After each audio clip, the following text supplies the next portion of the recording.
পয়সা আমাদেরও কষ্ট করে উপার্জন করতে হয়। বাংলা বোঝেন দাদা? বাংলা বোঝেন আপনি? আপনি বাংলা বুঝেন? তাহলে আমাকে যে বললো 100 টাকায় বেশি ঘুরাবে।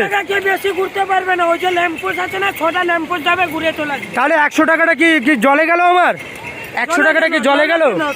তাহলে 50 টাকা যে আমার সাথে তর্ক করবো না, ও তো বললো তো।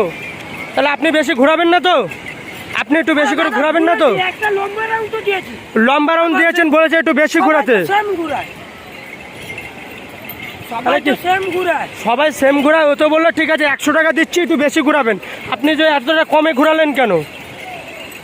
এটা দাদা ঠিক না দাদা। পয়সা আমাদেরও কষ্ট করে উপার্জন করতে হয়।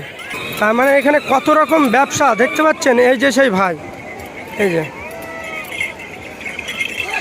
তার মানে কত রকম ব্যবসা, ধুনচুন ব্যবসা। একটুখানি বেশি ঘোরানো নাম করে একটুখানি ঘুরিয়েই বলছে 100 দাও। তাহলে কী ব্যবসা শুরু হয়েছে এখানে? ছি ছি ছি।